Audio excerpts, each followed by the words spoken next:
وبما أني قادري أقول أدرك عبدك جیلانی أدرك عبدك جیلانی۔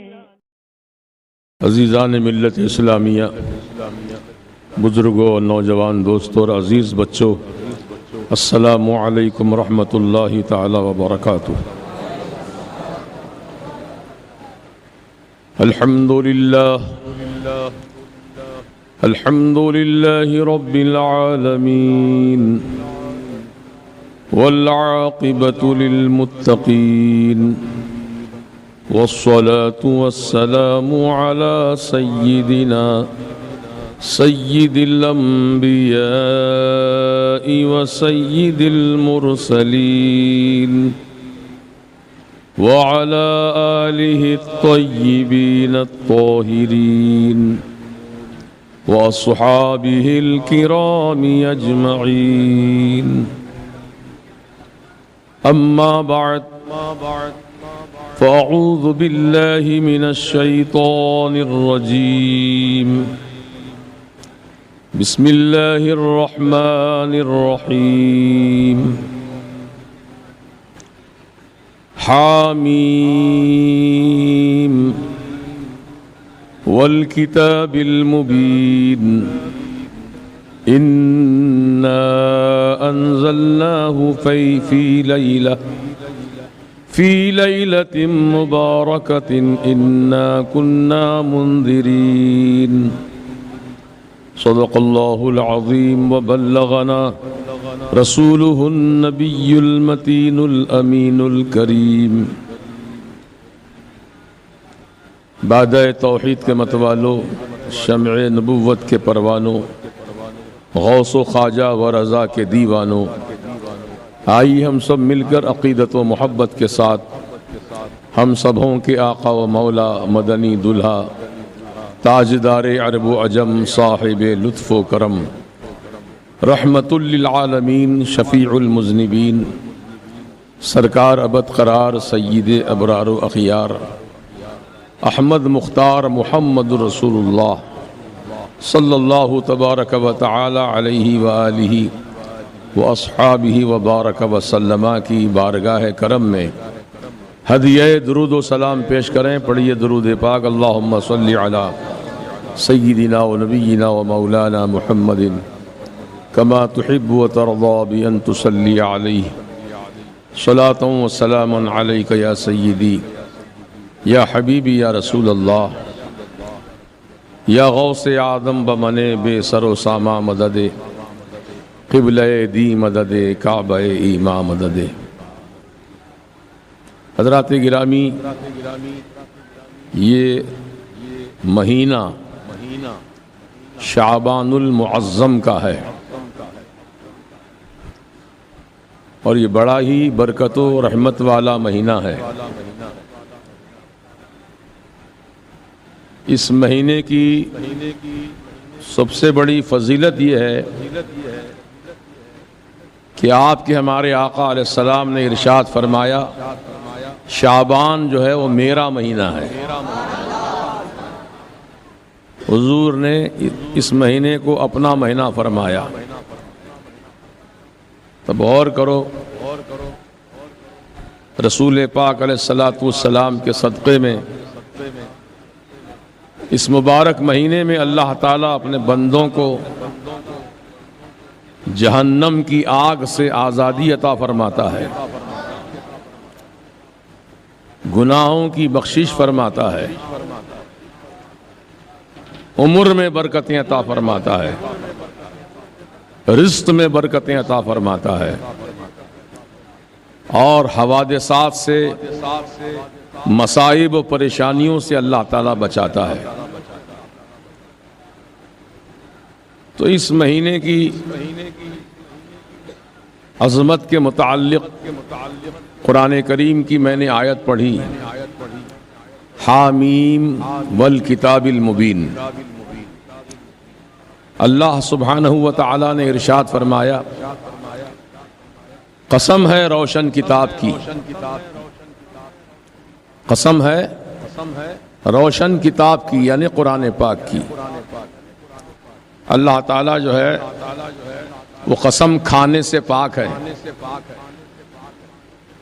بعض لوگ کہہ دیتے ہیں کہ اللہ قسم کھایا. اللہ تعالیٰ کھاتا ہے پیتا ہے؟ بولیے. اللہ تعالیٰ کھانے پینے سے پاک ہے تو پھر اس کے لیے کھانے کا لفظ استعمال کرنا یہ مناسب نہیں ہے، اس کی شان کے خلاف ہے. اللہ تعالیٰ قسم کھاتا نہیں ہے بلکہ اللہ تعالیٰ قسم یاد فرماتا ہے. قسم یاد فرماتا ہے. تو قسم کس کی یاد کیا؟ روشن کتاب یعنی قرآن پاک کی قسم ہے، روشن کتاب کی.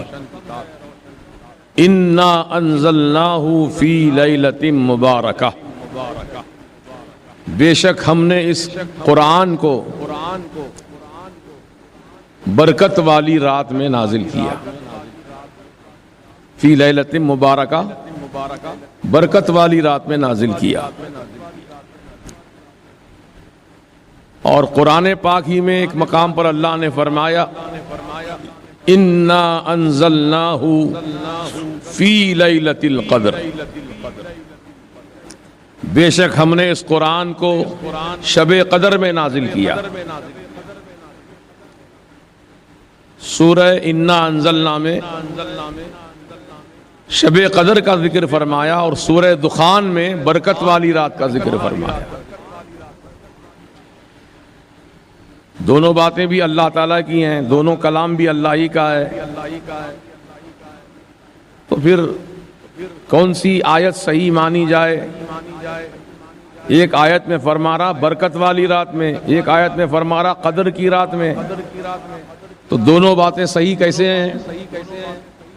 تو اس کا جواب یہ ہے علماء نے تطبیق فرمائی. لوح محفوظ سے، لوح محفوظ ایک اللہ تعالیٰ کا ایک ایسا دفتر ہے جس میں ہر چیز لکھی ہوئی ہے. ہمارے آپ کے نام بھی لکھے ہوئے ہیں، ہمارے آپ کے ماں باپ کے نام بھی لکھے ہوئے ہیں، ہم دنیا میں کیا کیا کرنے والے ہیں وہ سب لکھا ہوا ہے. سمجھ رہے ہیں؟ اس کو لوح محفوظ کہتے ہیں جس میں تمام انسانوں کی تقدیر لکھی گئی ہے. تو علماء کرام فرماتے ہیں قرآن بھی لوح محفوظ میں لکھا ہوا تھا. پورا قرآن. تو لوح محفوظ سے پہلے آسمان تک 30 پارے قرآن کے ایک دم شب برات میں نازل کی، جو آنے والی شب ہے. پھر آسمان اول سے ہمارے آقا پر شب قدر میں قرآن نازل کیا گیا. تو دونوں باتیں صحیح ہیں نا.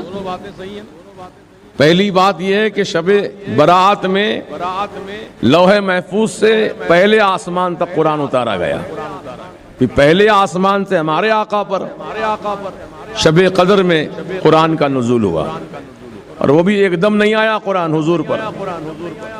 22 سال کچھ مہینے، قریب 23 سال سمجھ لو، اتنی بڑی مدت میں قرآن اترتا رہا.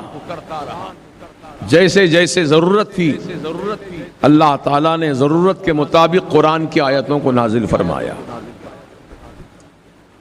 مکمل قرآن 22 سال کچھ مہینے میں مکمل ہوا.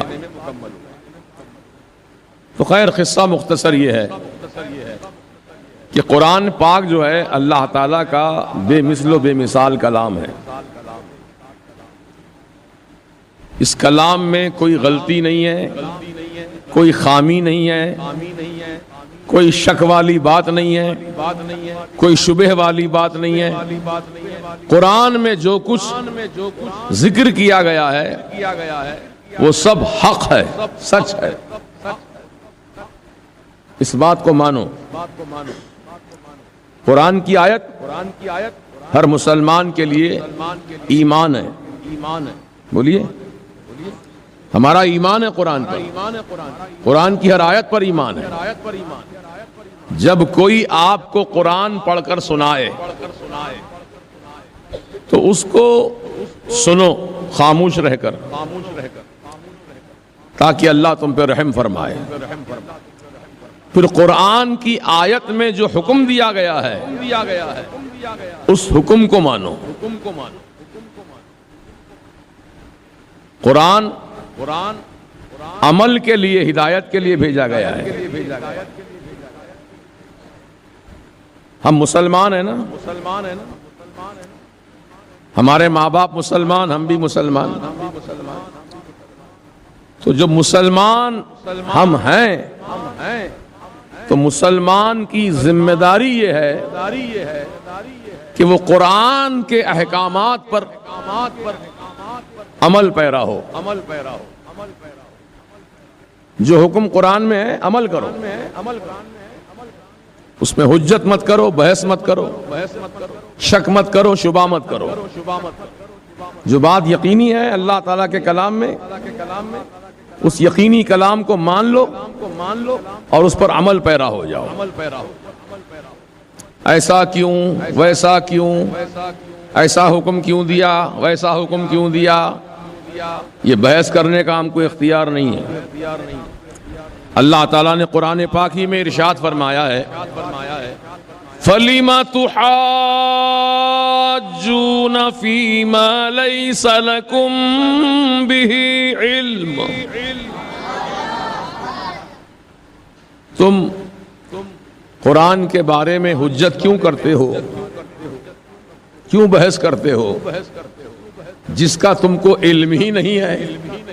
بحث کیے جا رہے ہیں، گمراہی ہو جائے گی۔ بحث کرنا نہیں ہے، آمنا صدقنا بولنا ہے۔ کیا بولیں گے؟ آمنا صدقنا، میں ایمان لایا اللہ کے کلام پر اور سچا مانا میں نے اللہ کے کلام کو۔ آمنا و صدقنا، نو بحث، نو حجت، نو آرگومنٹ، کچھ نہیں۔ اللہ کا حکم سر جھکا دو۔ یہ مسلمان کی شان ہونی چاہیے۔ الحمدللہ جو اللہ تعالیٰ کے کلام پر یقین رکھتے ہیں اور اس کے احکامات کو مانتے ہیں، عمل کرتے ہیں، وہ بڑے کامیاب ہیں، دونوں جہاں میں کامیاب ہیں۔ میرے سرکار جو ہے نماز ادا فرما رہے تھے، جہری نماز تھی، مغرب یا عشاء تھی، جنات کی ایک جماعت آ رہی تھی۔ پہلے وہ کافر جن تھے، مسلمان نہیں تھے، وہ جنات کافر تھے۔ جب حضور پاک علیہ السلام کی تلاوت قرآن کو سنا نماز میں، پہلی بار سنا جنات نے، ایسا اثر ہوا اس کا ان جنات پر کہ ان کی آنکھوں سے آنسو بہ رہے تھے، جنات رو رہے تھے، میرے آقا کی زبان پاک سے قرآن سن کر رو رہے تھے۔ ٹھہر گئے وہیں پر، نماز مکمل ہونے تک ٹھہر گئے۔ جب میرے آقا نے سلام پھیرا نماز کا، جنات کا شہنشاہ حاضر آیا، بڑے ادب سے حضور کی بارگاہ میں عرض کیا، حضور ہم نے قرآن پاک جو آپ پڑھ رہے تھے ہم نے سنا، ہم پر ایسا اثر ہوا کہ ہمارے دلوں کی دنیا بدل چکی ہے، آقا ہمیں مسلمان بنا دیجئے۔ سمجھ رہے ہیں؟ یہ حضور کی زبان پاک سے پڑھا گیا قرآن کا اثر ہے۔ تو آدمی اگر زبان کو اچھی رکھ کر، زبان کو پاکیزہ رکھ کر جب قرآن پڑھتا ہے تو سننے والوں پہ اس کا اثر ہوتا ہے نا۔ الحمدللہ جو قرآن کو قرآن کے انداز میں پڑھتے ہیں، سننے والوں کی آنکھوں سے آنسو بہ جاتے ہیں، دل پہ اثر ہوتا ہے۔ کیوں نہ ہو اثر، یہ اللہ تعالیٰ کا کلام ہے۔ کسی شاعر کی شاعری سن کر آدمی رو دیتا ہے، شاعر کی شاعری رو دیتا ہے، دل پہ اثر کر جاتی ہے بات۔ یہ تو احکم الحاکمین کا کلام ہے، کیوں اثر نہیں ہوگا؟ ضرور اثر ہوگا۔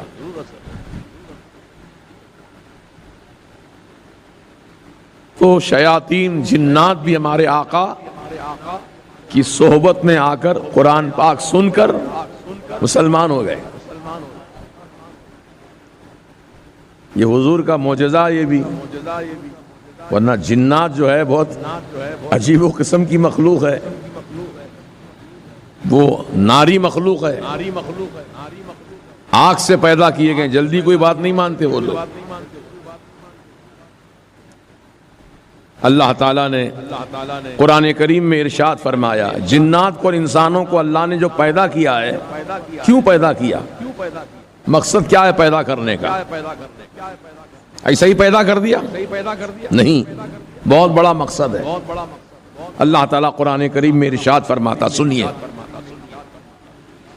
اعوذ باللہ من الشیطان الرجیم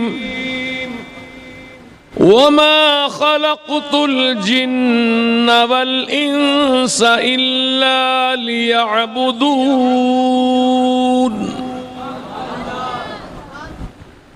یہ کلام الہی ہے۔ رب تعالیٰ نے فرمایا، وما خلقت الجن والانس، اور میں نے نہیں پیدا کیا جنات و انسان کو مگر لیعبدون، میری عبادت کے لیے۔ انسانوں کو، جناتوں کو رب نے اپنی عبادت کے لیے ہی پیدا کیا ہے۔ مقصد تخلیق یہی ہے ہمارا، آپ کا، جناتوں کا بھی انسانوں کا بھی۔ تو سب انسان مسلمان نہیں ہیں، دنیا میں جتنی آبادی ہے سب مسلمان ہیں کیا؟ کافر بھی ہیں، مشرک بھی ہیں، منافق بھی ہیں، یہودی بھی ہیں، مجوسی بھی ہیں، نصرانی بھی ہیں، ہندو بھی ہیں، سب ہر قوم کے لوگ ہیں دنیا میں، سب مسلمان تو نہیں ہیں۔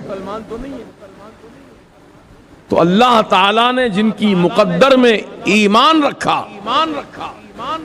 اور جن بندوں کو اللہ نے اپنی عبادت کے لیے پسند فرما لیا، چاہے وہ انسان ہو یا جنات، وہ اللہ کی بندگی میں لگے، اس کی عبادت، اس کا ذکر، اس کی فکر، تو اللہ تعالیٰ کا مقصد پورا کیا اس نے، جس نے اللہ کی بندگی کی، عبادت کی۔ تو دوستو اور بزرگوں، کہنے کا مطلب یہ ہے کہ انسان اور جنات، دو مخلوقات جو ہیں، یہ ان کی پیدائش کا مقصد رب نے بیان کر دیا، عبادت کے لیے میں نے پیدا کیا ان کو۔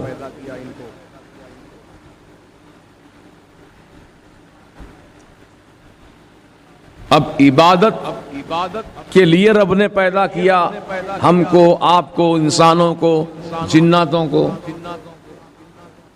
تو ہماری آپ کی پیدائش کا مقصد کیا ہے؟ عبادت کرنا۔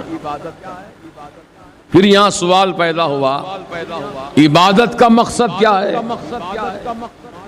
اس کا بھی مقصد ہونا چاہیے نا، یا ایسے ہی اٹھک بیٹھک کرتے چلے جائیں؟ عبادت کا مقصد ہے، وہ کیا مقصد ہے؟ غور کرو۔ ہم پیدا ہوئے عبادت کے لیے، عبادت کس کے لیے؟ رب کے لیے۔ عبادت کا مقصد کیا ہے؟ تو لیعبدون کی تفسیر میں صاحب جلالین شریف نے اور دیگر تفاسیر نے یہی مقصد بیان کیا ہے، ای لیعرفون۔ عبادت کا مقصد ہے اللہ تعالیٰ کی پہچان حاصل کرنا۔ سبحان اللہ۔ عبادت کیوں کریں؟ اللہ کی پہچان کے لیے۔ اللہ کو پہچانو۔ کیسے پہچانیں گے اللہ کو؟ جبکہ دیکھا ہی نہیں ہم نے، نہ آپ نے دیکھا نہ میں نے دیکھا. اللہ کو دیکھے کوئی نہیں دیکھے. پہچانیں گے کیسے؟ کوئی بھی چیز کو آدمی دیکھ کر ہی پہچانتا ہے. دیکھے ہی نہیں تو پہچانیں گے کیسے؟ بات سمجھ میں آ رہی نا؟ کوئی اس دنیا میں رہ کر کے اللہ تعالیٰ کو دیکھ نہیں سکتا. لا یدرکہ الابصار. رب کا فرمان ہے کوئی آنکھ میں اتنی طاقت نہیں ہے جو اللہ تعالیٰ کا دیدار کر لے اس دنیا میں. رب تعالیٰ نے اپنے حبیب کو وہ طاقت دی, اپنے محبوب کو وہ طاقت عطا فرمائی کہ سرکار شب معراج میں اللہ تعالیٰ کا اپنے سر کی آنکھوں سے دیدار کیا. پھر حضور نے دیکھ کر فرمایا رأیت ربی فی احسن صورہ, میں نے اپنے پروردگار کو بہت خوبصورت پایا. اللہ بہت خوبصورت ہے. وہ ہمارے ایسے چہرہ نہیں ہے اللہ کو. آنکھ, ناک, کان, منہ, دانت, ہاتھ, پاؤں, اللہ تعالیٰ کو سب نہیں ہے. اللہ تعالیٰ نور ہے, نور. حضور تاج الشریعہ کو دیکھے آپ لوگ؟ دیکھے نا؟ جو بھی دیکھا ان کا دیوانہ ہوا. جب محبت کی آنکھوں سے دیکھا دیوانہ ہو گیا. سر تا پا تاج الشریعہ کو دیکھتے ہیں تو یوں معلوم ہوتا ہے کہ نور کا پتلا ہے. اتنی نورانیت ہے.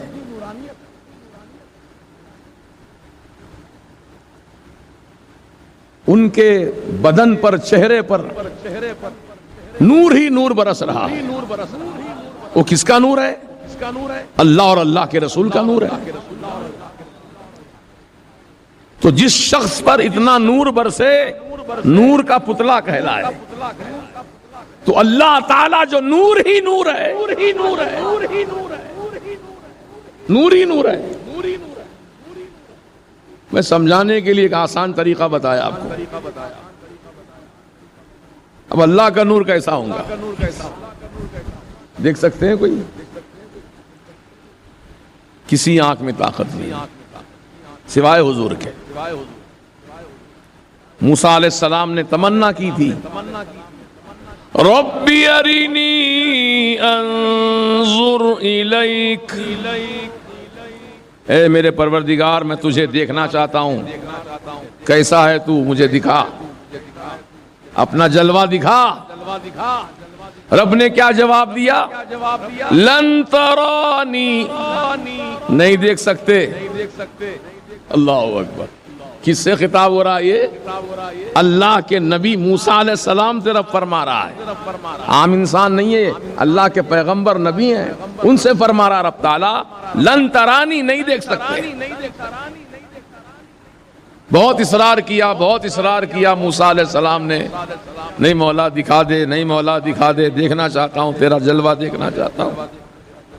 تو رب تعالیٰ کی رحمت کو جوش آ گیا. رب نے فرمایا ٹھیک ہے دکھاتا ہوں جلوہ. جلوہ دکھاتا ہوں. موسیٰ دیکھو گے؟ ہاں مولا دیکھوں گا. ڈائریکٹ نہیں, انڈائریکٹ. میں اپنے جلوے کی تھوڑی سی تجلی پہاڑ پر ڈالوں گا, کوہ طور پر. تمہاری نظریں آسمان کی طرف نہیں ہونی چاہیے, تمہاری نظریں پہاڑ پر جمی رہیں. پہاڑ پہ میں جلوہ ڈالوں گا اپنا, اس جلوے کو تم دیکھنا. جلوہ ڈالا رب نے. فَلَمَّا تَجَلَّى رَبُّهُ لِلْجَبَلِ وَجَعَلَهُ دَكًّا وَخَرَّ مُوسَى صُعِقًا. جب موسیٰ کے رب نے صفت ربوبیت کی تھوڑی سی تجلی وہ کتنی تجلی تھی؟ مفسرین فرماتے ہیں سوئی کا جو سوراخ ہوتا ہے نا، جس میں دھاگا ڈالا جاتا ہے، کتنا باریک سوراخ ہوتا ہے وہ سوراخ کو کروڑ حصوں میں ڈیوائیڈ کرو، سوئی کے سوراخ کو کروڑ حصوں میں ڈیوائیڈ، تو ایک حصہ کتنا آئے گا؟ اس سے بھی کم تجلی دکھائی موسیٰ کو۔ تو حال کیا ہوا؟ موسیٰ علیہ السلام بے ہوش ہو گئے، اس تجلی رب کو دیکھ کر بے ہوش ہو گئے، اور پہاڑ جل کے سرما بن گیا، پہاڑ جل گیا۔ اللہ کی تجلی وہ تجلی ہے، کون دیکھ سکتا ہے؟ یہ ہمارے آقا کا معجزہ ہے کہ شب معراج میں میرے سرکار نے سر کی آنکھوں سے دیدار رب کیا ہے نا۔ وہ تو حال سب واقعہ سن چکے آپ شب معراج میں۔ تو رب تعالیٰ کو پہچاننا ہے ہمیں، کیسا ہے ہمارا رب؟ دیکھیں گے تو پہچانیں گے، جب دیکھیں نہیں تو پہچانیں گے کیسے؟ تو کیا ساری دنیا کے کلمہ پڑھنے والے بغیر رب کو پہچانے کے دنیا سے چلے جائیں؟ نہیں، پہچان کے جانا ہے۔ بولو جی، اپنے رب کو جان کر پہچان کر جانا ہے دنیا سے۔ کیسے جانو گے جبکہ دیکھا ہی نہیں ہے، اور دیکھ بھی نہیں سکتے ہیں یہاں دنیا میں۔ موسیٰ علیہ السلام نے ہمت کی تھی، بے ہوش ہو گئے، ہوش باقی نہیں رہا آپ کا۔ پہاڑ پہ تجلی ڈالی تو پہاڑ جل کے سرما بن گیا۔ ہم آپ کیا دیکھ پائیں گے؟ تو رب تعالیٰ نے اپنے محبوب نبی کو اپنی ذات، اپنی صفات کا آئینہ بنا کر اس دنیا میں بھیجا۔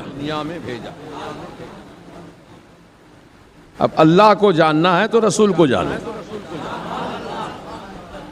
اللہ کو جاننا ہے رسول کو جانو۔ رسول نظر آ رہے ہیں، آپ کہیں گے اب تو نظر نہیں آ رہے ہیں، ہاں اب تو اپنی قبر انور میں ہیں، لیکن دل سے تمنا کرو، دل سے لو لگاؤ، آقا علیہ السلام سے محبت کرو، خدا کی قسم اسی رات میں جلوہ دکھا دیں گے۔ کوئی بڑی بات نہیں ہے سرکار کی، محبت ہونی چاہیے، ویسے عشق ہونا چاہیے رسول کا۔ میں اپنی بات بتاتا ہوں، میرا طالب علمی کا دور تھا، یہ بچے جو پڑھ رہے ہیں نا، ایسا ہی دور تھا میرا، اور عمر ہوں گی تقریباً 14 سال عمر ہوگی۔ سنبھل شریف میں تعلیم حاصل کیا، عالم کا کورس، تو وہیں پر سرکار کا مبارک نقش پاکا پتھر ہے، حضور کے پاؤں مبارک کا نقشہ پتھر پہ اترا ہوا ہے۔ یہ بھی حضور کا معجزہ ہے۔ ہمارے سرکار جب پتھر پہ پاؤں رکھ دیتے تھے تو پتھر جو ہے موم کی طرح نرم ہو جاتا تھا اور نقش اتر جاتا تھا اس پاؤں کا۔ پہلی مرتبہ وہاں پر جہاں سرکار کا نقش پا ہے، پاؤں کا نقش مبارک ہے، اس جگہ پر کسی نے قرآن خوانی کی محفل رکھی، مدرسے کے بچوں کو بلایا، قرآن پڑھو۔ سب کے ساتھ میں بھی گیا۔ وہاں جانے کے بعد دیکھا تو حضور کے نشان قدم کا پتھر، قسم خدا کی میں وہیں بیٹھ گیا، وہیں بیٹھا رہا، اور اس مبارک پتھر کو دیکھ کر اتنی خوشی ہوئی مجھے کہ میں کتنا خوش نصیب ہوں کہ میرے آقا کو تو نہیں دیکھ سکا، لیکن آقا کا نشان قدم تو دیکھ رہا ہوں۔ میں کتنا خوش نصیب ہوں، میرے آقا کا قدم نشان آنکھیں لگا رہا ہوں، چہرہ مل رہا ہوں، چوم رہا ہوں۔ اللہ اکبر، ایک دیوانگی کا عالم تھا میرا۔ دل سے میں نے آقا کے قدموں کو، نشان قدم کو بوسا دیا، اسی رات میں سرکار کا جلوہ نظر آ گیا.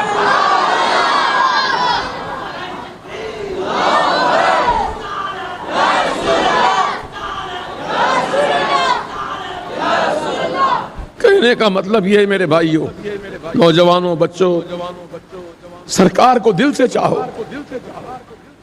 جس دن تم دل سے چاہو گے، دل کی گہرائیوں سے آقا سے محبت کرو گے، آقا اسی رات کرم فرما دیں گے. کوئی مشکل نہیں ہے میرے سرکار کے لیے. میں نے اپنی مثال دی آپ کو. قرآن شریف نہیں پڑھا میں، میرے آقا کے نشان قدم کو دیکھتا بیٹھ گیا. ادھر بچے پڑھ رہے ہیں سب، لیکن میں وہاں سے اٹھا نہیں. چومتا رہا، دیکھتا رہا، چومتا رہا، دیکھتا رہا. قسمت کی یاوری ہو گئی، قسمت کی معراج ہو گئی. میرے آقا وہیں پتھر کے پاس تشریف لائے ہیں خواب میں. اسی پتھر کے پاس سرکار آئے ہیں. یعنی مطلب حضور کی نشان قدم ہونے کی دلیل ہے. کسی اور کا ہوتا تو کیوں آتے آقا؟ وہیں پر آئے ہیں. اور مجھ سے فرماتے ہیں آقا اٹھا اس پتھر کو، اس پتھر کو اٹھا. کالے رنگ کا پتھر ہے بڑا، اس پہ نشان قدم ہے. جب میں اٹھا رہا ہوں تو اٹھ نہیں رہا مجھ سے، وزنی پتھر ہے. میں نے کہا آقا علیہ السلام سے عرض کیا رسول اللہ علیہ السلام بہت وزن پتھر ہے، مجھ سے نہیں اٹھ رہا. آقا نے فرمایا بسم اللہ پڑھ کے اٹھا. بسم اللہ شریف پڑھ کے جیسے ہی اس نشان قدم والے پتھر کو میں نے اٹھایا، آسانی سے میرے ہاتھ میں آ گیا. اب سرکار آسمانوں کی طرف تشریف لے جا رہے ہیں، اڑتے ہوئے جسم کے ساتھ آسمانوں کی طرف جا رہے ہیں. اور یہ غلام رسول، یہ حقیر فقیر پرس تقصیر بندہ قدیر، سرکار کا نشان قدم ہاتھ میں لے کر سرکار کے قدموں کے نیچے میں بھی اڑتا جا رہا.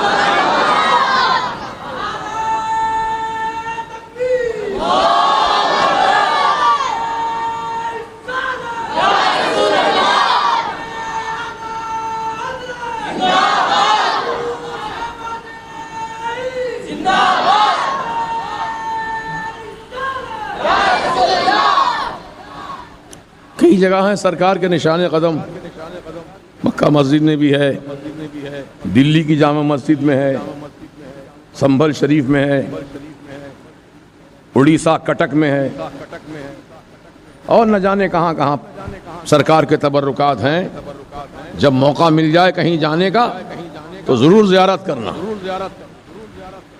اور دل سے زیارت کرنا، دل سے محبت کرنا سرکار کے نقش قدم سے. انشاءاللہ حضور کے قدمان پاک کے صدقے میں تمہیں بھی سرکار کا دیدار نصیب ہو جائے گا انشاءاللہ. اور کثرت سے درود پڑھو، درود شریف کثرت سے پڑھتے رہو. بالخصوص رات میں سونے سے پہلے درود پڑھ کر سو، انشاءاللہ سرکار کرم فرمائیں گے. کیونکہ حدیث پاک میں آیا ہے کہ جب میرا کوئی امتی مجھ پہ درود و سلام پڑھتا ہے تو میں اس کے درود و سلام کو سنتا ہوں، میں خود سنتا ہوں اور سن کر کے جواب بھی دیتا ہوں. الصلاۃ والسلام علیک یا رسول اللہ، الصلاۃ والسلام علیک یا نبی اللہ. دل سے چاہو، کیونکہ دل انسان کا وہ عظیم الشان حصہ ہے جسم کا. وہ دل سنور جائے تو پورا جسم سنورتا ہے، وہ دل بگڑ جائے تو پورا بدن بگڑتا ہے. دل سے محبت کرو، دل سے چاہو، حضور کا تصور کرو. تو رسول پاک علیہ الصلوۃ والسلام کو جس نے دیکھا، جس نے جانا پہچانا، اس نے خدا کی قسم اللہ کو جانا ہو پہچانا.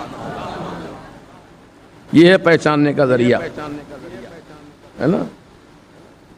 اب اس میں اور بھی لوازمات بتائے گئے رسول کو پہچاننا ہے تو صدیق اکبر کو پہچانو، صدیق اکبر کو پہچاننا ہے تو فاروق اعظم کو پہچانو، فاروق اعظم کو پہچاننا ہے تو سیدنا عثمان غنی کو پہچانو، سیدنا عثمان غنی کو پہچاننا ہے تو سیدنا مولا علی سرکار کو پہچانو، ان کو پہچاننا ہے تو حسن مجتبی حسین علی مقام کو پہچانو، ان کو پہچاننا ہے تو سیدنا امام جعفر صادق رضی اللہ عنہ کو پہچانو، ان کو جاننا ہے تو سرکار غوث اعظم کو پہچانو، ان کو جاننا ہے تو اپنے پیر و مرشد کو پہچانو،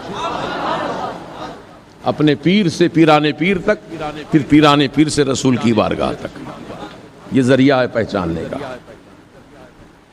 اللہ تعالی ہم سب کو توفیق دے۔ اور ایک اہم بات یہ ہے کہ انشاءاللہ شب برات آنے والی ہے، وہ پہلی تاریخ یکم مئی کو ہے۔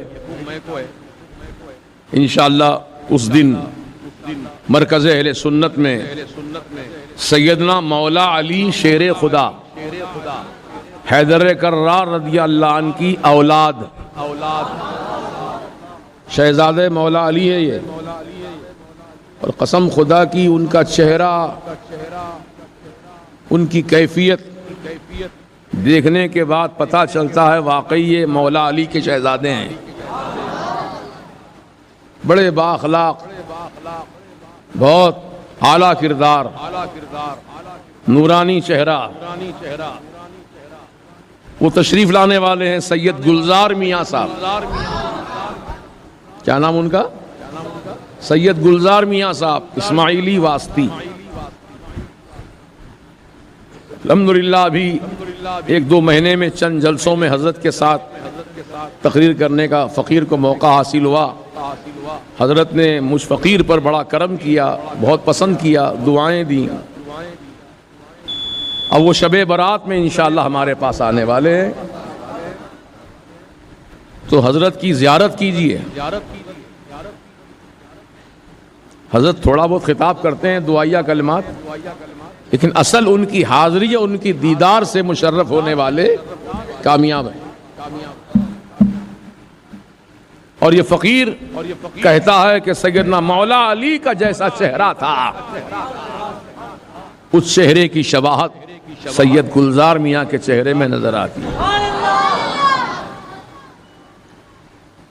تو آپ سب حضرات پابندی وقت کے ساتھ 10 بجے انشاءاللہ نماز عشاء ہوگی اس دن، تاکہ آپ اطمینان سے فارغ ہو کر سب کاموں سے 10 بجے تک یہاں تشریف لائیے۔ 10 بجے نماز عشاء ہوگی، اور نماز عشاء کے فوراً بعد انشاءاللہ یا تو سورہ یاسین شریف پڑھا جائے گا، پھر جلسہ ہوگا، جلسے کے بعد سورہ یاسین شریف پڑھے گا، جیسا بھی ترتیب ہوگی بتا دیا جائے گا آپ کو۔ تو آپ حضرات پابندی کے ساتھ تشریف لائیے، اور حضرت سیدنا مولا علی شیر خدا حیدر کرار رضی اللہ تعالیٰ عنہ کے شہزادے کی زیارت کیجیے۔ بڑے باکمال بزرگوں کی اولاد ہیں یہ۔ انشاءاللہ میں اس جلسے میں حضرت کی موجودگی میں حضرت کی کرامت بتاؤں گا آپ کو۔